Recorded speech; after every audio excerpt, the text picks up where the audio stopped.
आरफ एक 11 साल का होशियार और जिज्ञासु लड़का था। उसका मन विज्ञान और तकनीक में खूब लगता था। वह अपनी छोटी सी कमरे में वायर, मोटर, लैपटॉप और स्क्रू ड्राइवर के बीच दिन भर कुछ ना कुछ बनाता रहता। एक दिन आरफ अपने स्कूल के पीछे के पुराने कबाड़ खाने में गया। वो वहाँ अक्सर पुराने सामान खोजने जाता था ताकि कुछ नया बना सके। उसी दिन उसकी किस्मत ने करवट ली। एक ढके हुए डिब्बे के नीचे उसे एक अजीब सा धातु का चेहरा दिखा।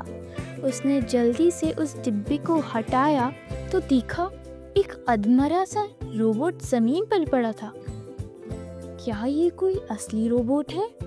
वह उसे अपने घर ले आया और पूरे 2 दिन तक उसकी मरम्मत में जुटा रहा।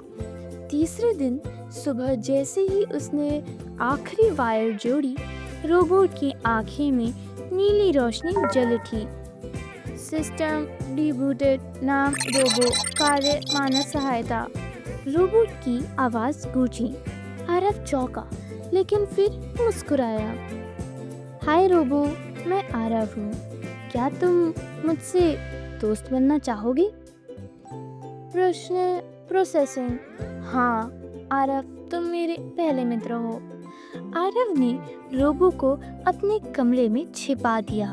वह रोज स्कूल से आकर रोबो को नई बातें सिखाता, जैसे खाना कैसे खाया जाता है, खेल कैसे खेला जाता है, इंसानों की भावनाएं क्या होती हैं और दोस्ती का मतलब क्या होता है। धीरे धीरे रोबो ने भी इंसानी व्यवहार सीखना शुरू कर दिया। लेकिन आरफ जानता था कि अगर रोबो का पता किसी को चल गया तो वे उसे छीन सकती है। एक दिन आरफ के स्कूल में एक विज्ञान मेले की घोषणा हुई। सभी बच्चों को कुछ अनोखा बनाकर लाना था। आरफ चाहता था कि रोबो को दिखाकर वह प्रतियोगिता जीत जाए, लेकिन उसे डर भी था। अगर तुम्हें सबके सामने ले जाऊं तो क्या होगा? आरव ने पूछा।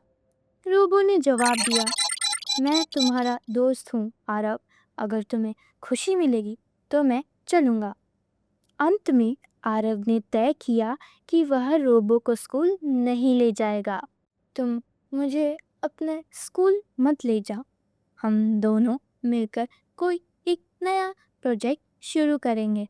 रोबो ने आरव से बोला, साइंस के प्रोजेक्ट में मैं तुम्हारी मदद करूंगा। हम दोनों मिलकर ग्रीन एनर्जी प्रति प्रोजेक्ट बनाते हैं, जिसमें और ऊर्जा से सारे घर की लाइट चलेगी।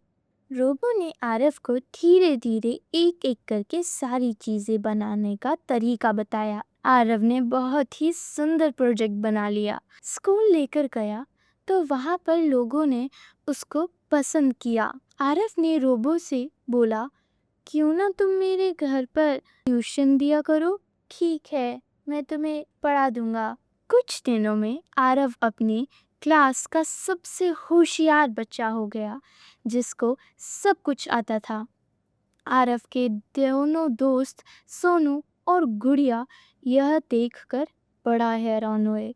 आरफ, तुम हमें थोड़ा बताओ ना, हमें भी थोड़ी सी मदद हो जाएगी। बोल, क्यों नहीं, मैं भी तुम्हें सारी चीजें बताऊंगा, जिससे तुम्हें भी पढ़ने में कोई दिक्कत नहीं होगी। ऐसे करते करते आरव अब बड़ा हो गया, पर रोबो उसे पढ़ा नहीं पाता था। फिर एक दिन रोबो बहुत उदास हुआ। उसने बोला, मैं तुम्हारी कोई मदद नहीं कर पा रहा हूँ। आरव कहा, कोई बात नहीं, अब मैं शहर जाऊंगा और वहां पर एक नई शिक्षा पढ़कर आऊंगा। रोबो उदास हो गया और बोला, फिर तो तुम मुझे भूल जाओगे। फिर एक दिन वो समय आ गया जिस दिन अब उसको शहर जाना था पढ़ाई करने के लिए। रोबो, मैं तुम्हें कभी भूल नहीं पाऊंगा। तुमने मेरे को यहाँ तक पहुँचाया है।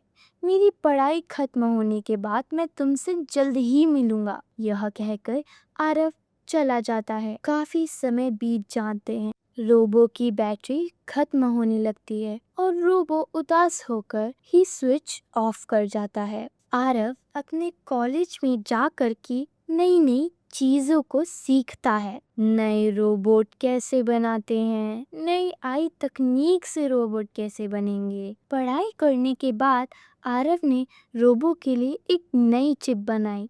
अब रोबो और भी स्मार्ट और तेज हो गया था। अब रोबो बहुत सारे काम कर सकता था। जब भी आरव बाहर जाता तो घर का सारा ध्यान वह रोबो रखता।